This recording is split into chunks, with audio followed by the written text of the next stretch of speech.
I'm Prudence Robertson, and this is EWTN Pro-Life Weekly. Stopping abortions. The governor of Oklahoma just signed one of the strongest pro-life laws in the country. We're joined by Archbishop Paul Coakley of the Archdiocese of Oklahoma City, who shares his thoughts on the legislation. Value them both. Kansans are gearing up for an important vote, which would amend the state's constitution to get rid of a so-called right to abortion and allow Kansans to advance limits on the procedure. Contributor Alan Holdren brings us the story. Fatal shooting. We look into the fatal shooting in Uvalde, Texas, as the nation mourns the loss of students and teachers. Eric Sammons, editor-in-chief at Crisis Magazine, joins us to share his views behind the possible causes of the tragedy.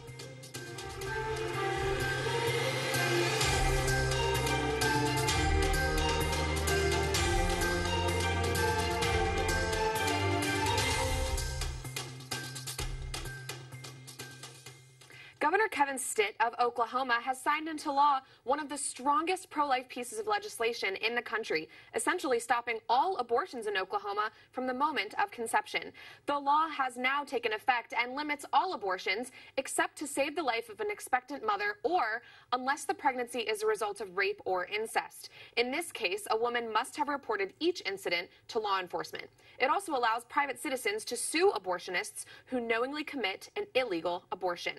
Governor Stitt released a statement soon after the law took effect and said, quote, "From the moment life begins at conception is when we have a responsibility as human beings to do everything we can to protect that baby's life and the life of the mother.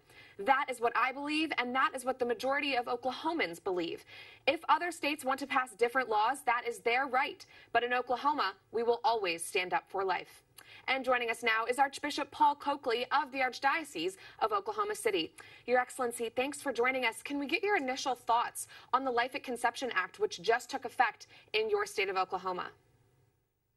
Well, thank you very much. Of course, we're very pleased with the governor's willingness to sign this piece of pro-life legislation. He had pledged from the very beginning that he would sign any pro-life legislation that would cross his desk, and he has kept his word on this one. So I have to say, very happy about it, of course, but a little bit surprised as well that it sailed through as it did.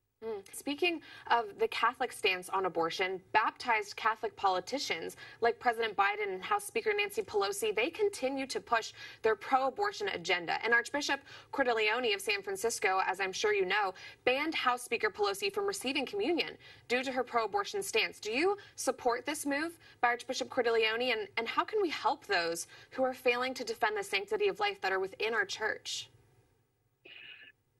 I admire Archbishop Cordileone very much for his very strong pro-life stand. I offered my support for him immediately upon hearing of his decision, which I'm sure was a challenging, difficult decision for him to make. I know he had worked hard to try to come to some kind of an understanding with Speaker Pelosi, had not been able to do so. But he saw this clearly as his role as a pastor to avoid possibility of scandal for the parishioners and faithful of his archdiocese. So I admire and support his stand. That's good to hear. And as we embark on what we hope will soon be a post-Roe era here in the United States, how do you and other Catholics in the Archdiocese of Oklahoma City plan to help expecting mothers who face unplanned pregnancies in your area? Well, we're certainly gearing up for that eventuality. I'm confident, prayerfully so, that we will see some even greater restrictions in a post-Roe America, even as we are seeing them already here in Oklahoma.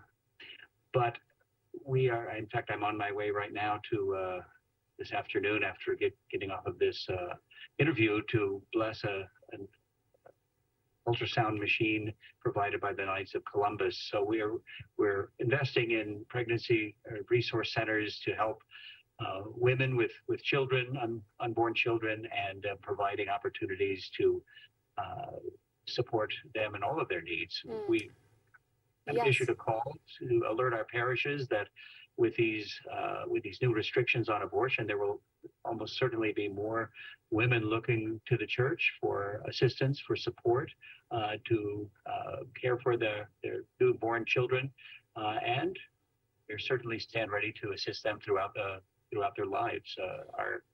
Our stand and our support for life is not just preborn life, not just unborn children, but we continue to provide support for all persons throughout life.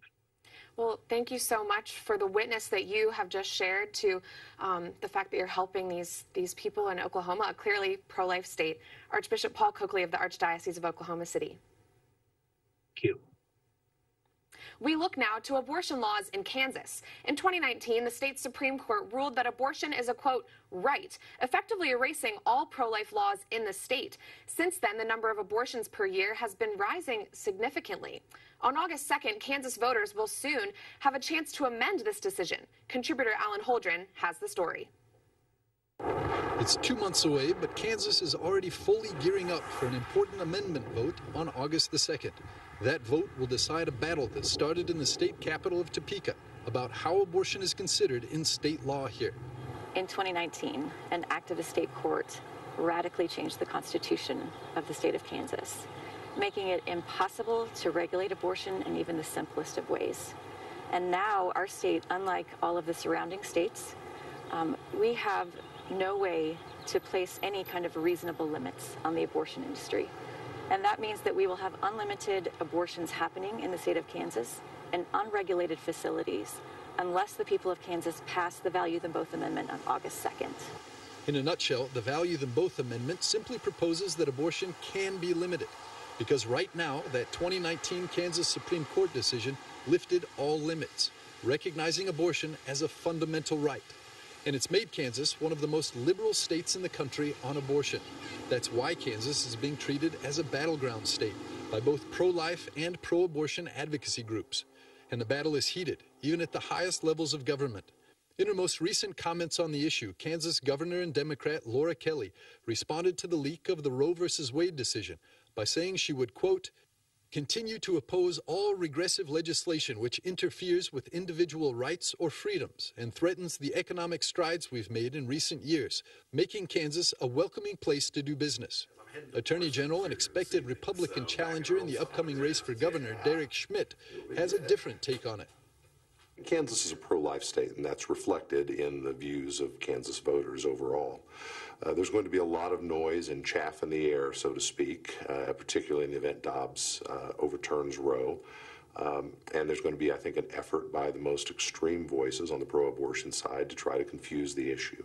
But this is ultimately about the ability of Kansas to preserve reasonable restrictions and regulations of abortion services that are already on the books, and then to have a thoughtful democratic conversation about what the right policy ought to be for our state. After the leak of the draft document from the U.S. Supreme Court about overturning Roe v. Wade, there hasn't been the vandalism or violence here that's been seen in other states.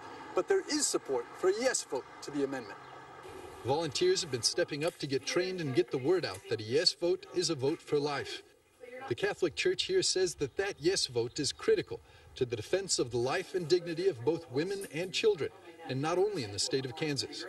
It's going to be the first test in any state of what the voters really believe, and so I think the eyes of the nation will really be upon Kansas in this, and it will affect other states also. I think to craft their own strategy in terms of some states. I think want to pass similar amendments to protect against their state courts doing what our state Supreme Court did.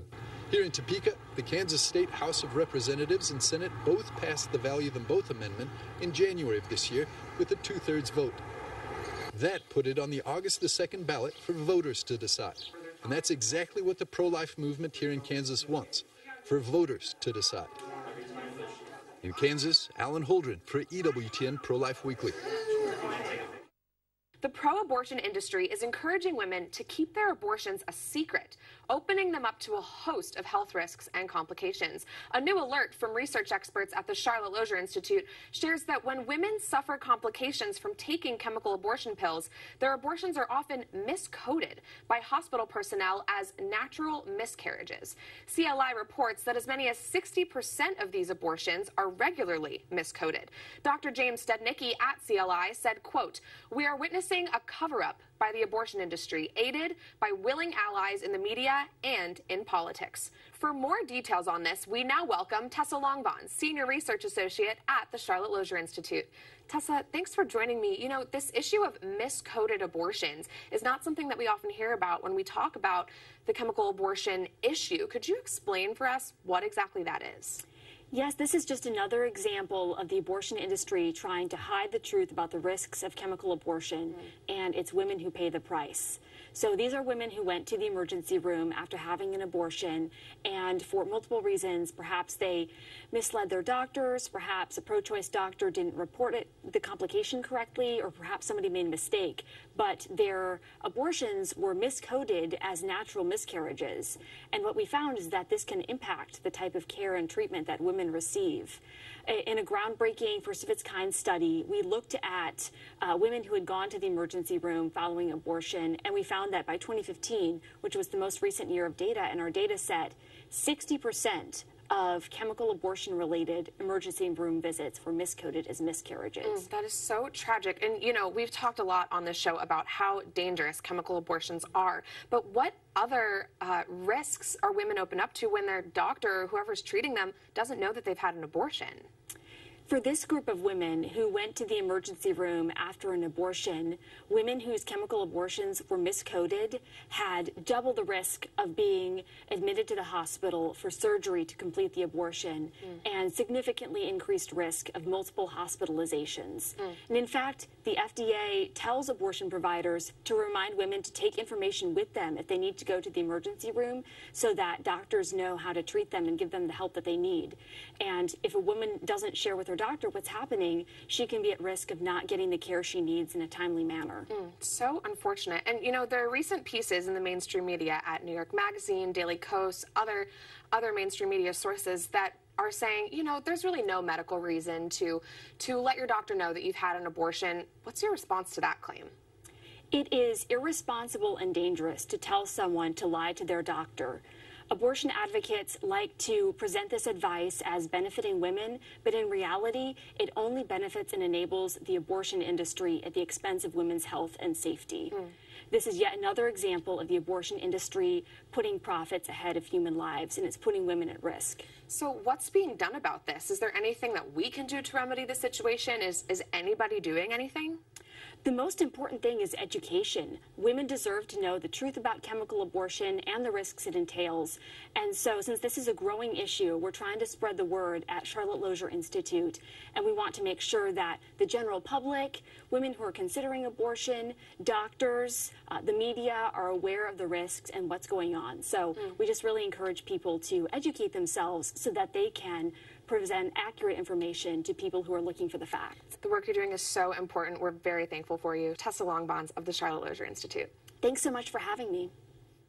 More details have come to light of the fatal shooting in Uvalde, Texas that left 19 young children and 2 teachers dead. The parents of these children remain angered and confused as to how authorities handled the active shooter situation, especially the fact that the sole shooter was in the school for an hour before authorities were able to stop him. This, despite the fact that there were several on-duty officers on site and parents were begging to go into the school themselves to save their own kids. There are reports that the shooter, Salvador Rolando Ramos, had been living with his grandparents for about 2 months at the time of the shooting, that his father was not in the picture, and that he was a, quote, loner who didn't socialize with many people.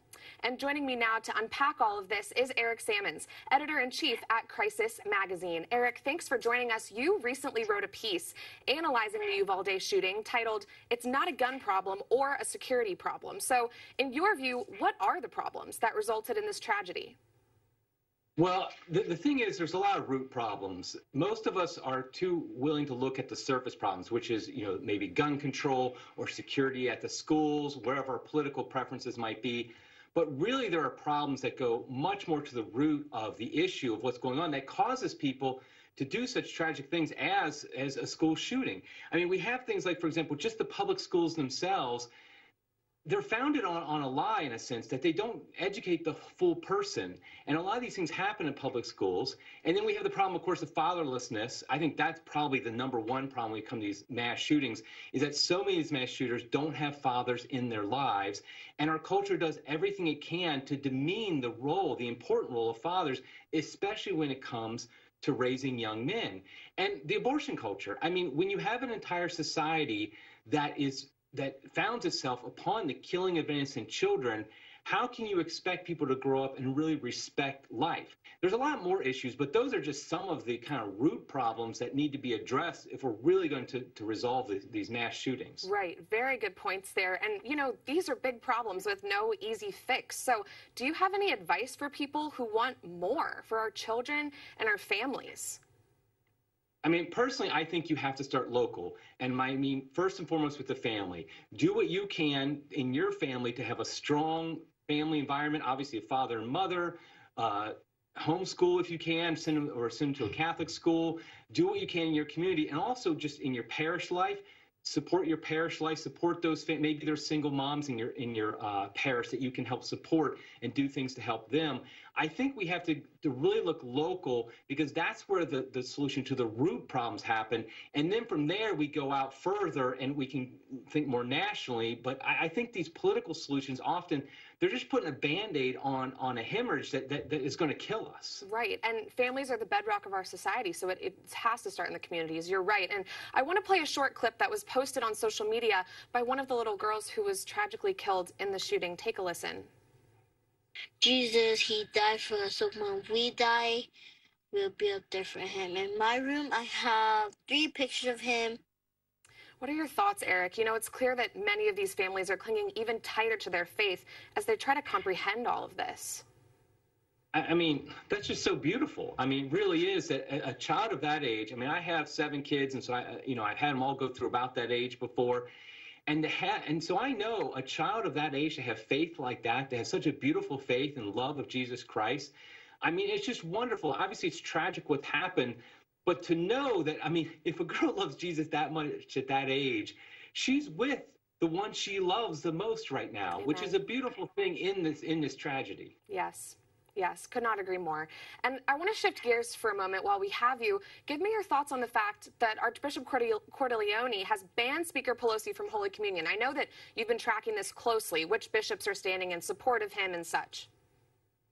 Yeah, I interviewed Archbishop Cordileone last year about this issue when he first issued his pastoral letter talking about this. And I asked him point blank, why haven't you banned Nancy Pelosi yet? She's been a member of your diocese since you've been there, been very active pro-abortion advocate for decades. And he said he just wasn't ready yet. And I didn't know if he ever would be ready. And so I just want to praise him and thank him, really, for taking this stand, because it really does put some oomph back into the church's message that we're pro-life. Right. If we don't ever do anything about the fact that we're against abortion, and we don't back it by saying, yes, this is an issue of salvation, then I don't think people will listen to us. But I'm hoping now what will happen is, yes, there will be blowback against the Catholic Church for it, absolutely.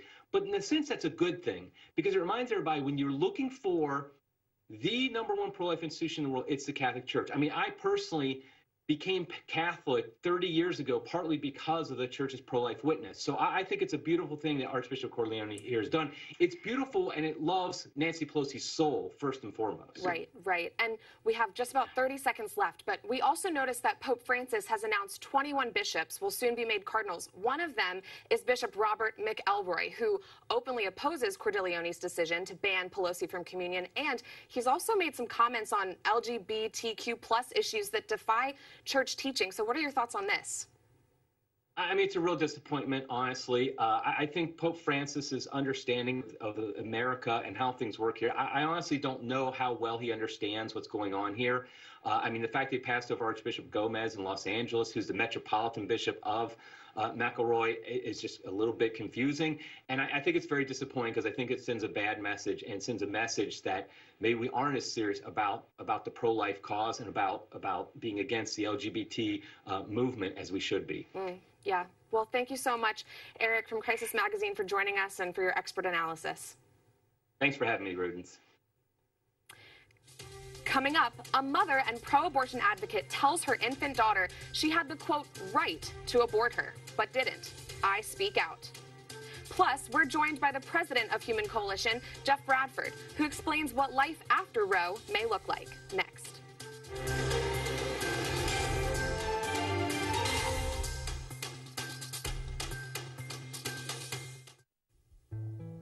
O guardian angel, whom God in his infinite mercy has appointed over me, enlighten, protect, direct, and govern me this day.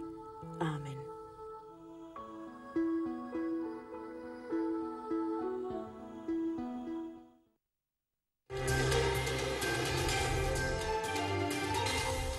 Welcome back to EWTN Pro-Life Weekly. I'm Prudence Robertson. A young pro-abortion mom recently filmed herself telling her baby that, quote, she could have killed her, but chose to let her live. That is this week's Speak Out segment.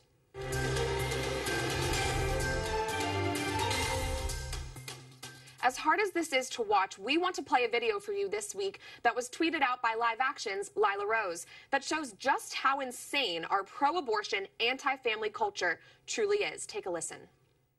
I could have killed you, but I chose to let you live. I chose to let her live, as in I had a choice. All women should have a choice. Moms out there, can you imagine looking your child in the face and telling them that if you wanted to, you would have killed them? This is demonic. What you're seeing here is the quiet part of this discussion being said out loud. Our culture teaches people to be selfish. So of course the first thing an abortion-minded woman will think out of fear is, how is this going to affect my life? Our culture encourages women to turn in on themselves, and the easiest way out for them is often abortion. It's not until later that many of them experience wounds and regret. This woman's diatribe exemplifies that all too well. It concerns me that people like her are raising children to begin with.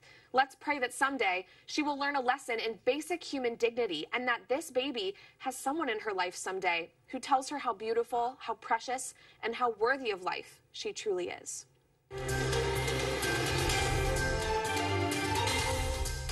Jeff Bradford is the president of Human Coalition, a nonprofit organization committed to protecting life. His group is gearing up for an official decision in the Dobbs case, which most pro-lifers pray will be the end of Roe v. Wade. Human Coalition is forming partnerships with state governments and local pregnancy centers to connect women with supportive services in an initiative to help them choose life. Their comprehensive rescue system is designed to help connect expecting mothers with everything they need: a job, housing, educational services, baby clothes, diapers, and more. Bradford says the pro-life movement should be working to reach out to women now to give them real alternatives. And joining me now is Jeff Bradford himself, president of Human Coalition. Jeff, thanks for joining me. We are currently waiting for a final decision in the Dobbs case. What could life after Roe possibly look like, and how is your organization, Human Coalition, working to help expecting mothers? Well, Prudence, thanks for having me on this today. We're excited to be here. It's a great question. You know, Human Coalition is one of the largest pro-life, pro-woman organizations in the country, really working both at the service level, working to serve women right where they're at, vulnerable women who need help, but also working, as you mentioned, in the legislative side and working to help laws that really move the needle for our clients. And so a post-Roe world, we have to be there ready to serve vulnerable women in all populations. We need to be the hands and feet of Christ. And that means all of us getting together to work together, working with churches, working with the pro-life movement, and working alongside these women who are just looking for somebody to help them from dependence to independence. And so I'm excited. There's a lot of great organizations out there, 2,700 pregnancy centers and other life-affirming organizations that are doing a great job, ready to serve these women. And I'm interested in the fact that you all aim to be active in what you call key abortion-dense cities. So how do you identify these areas and minister to people who are really pretty probably abortion-minded? Yeah, we're actually able to look at where abortion density is by zip code. And unfortunately, it is in more the minority, lower socioeconomic areas across the states. And so we're working with churches like Kojic, the Church of God in Christ, who has said that they would help women who would abort and adopt children. They are pro-life church. And so we're working hand in hand in those communities to really provide those tangible services and lock arms with churches across the country. And so we need to be there in those more vulnerable areas. And so we want to make sure as Human Coalition, we're actually working in those areas. That's wonderful. And can you tell me a little bit more, some of the details about this comprehensive rescue system that you all have designed? Well, we're helping build a unified national rescue system. So if you think of just the ecosystem that exists in the pro-life movement, there's thousands of organizations that do a great job. Human Coalition really helps quarterback that and puts together really the infrastructure. And if you look at a state-by-state plan, we utilize telecare, which a lot of us, utilized during the pandemic to be able to reach women right where they're at and bring them into a system of care, and then provide holistic and comprehensive care with thousands of organizations. In fact, we have 7,000 resource partners that we can bring to bear through our social workers who put a plan of healing together for her. And so we understand her individual situation and really why she thinks she has to abort. And we begin solving those problems for her and really coming alongside her and locking arms with her and walking through this healing plan with her, with the ultimate goal of bridging her back to her faith community. And that individual connection with women is so important. Can you share with us, Jeff, your personal story and how you decided to work at Human Coalition? Well, Prudence, I sold my company in 2010 and was doing consulting work. And the two co-founders of what is now Human Coalition had hired my consulting firm and myself. And after getting to know them, one day they handed me their card and said, hey, we save babies using the internet and science and data and technology.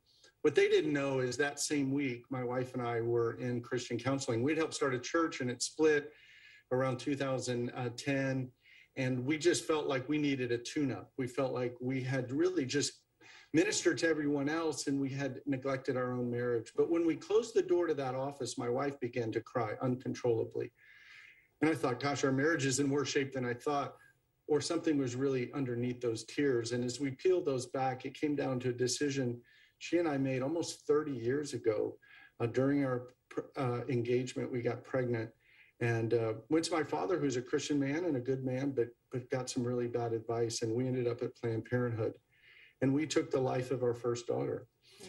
And we didn't talk about it for 17 years. We felt like it was the unforgivable sin.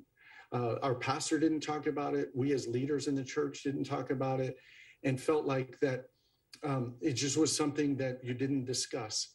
And so that was the first time for me that God really dropped the scales from my eyes as a Christian husband and man, really the devastation that it caused my wife and myself for those 17 years that we just covered this up. And it wasn't until this opportunity that God really began to see of how you can combine really all the things that we learned in our business acumen into a ministry of help and hope for women and children and families. And so it's been the most incredible thing that I've ever done. I am incredibly grateful to serve in this role within an amazing organization that helps women, helps them with help and hope to become a flourishing mom. And we're so excited to be a part of it. We're going to celebrate when Roe v. Wade is overturned, but we're going to get right back to work. Jeff, your witness is so beautiful. Clearly, it points to a gap in the church that needs to be filled, and you're filling it. So thank you for the work that you do at Human Coalition. Jeff Bradford. Thank you.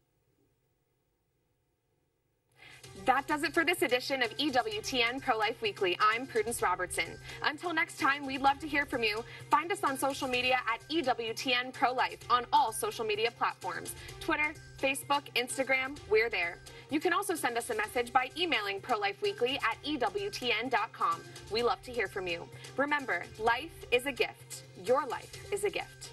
God bless.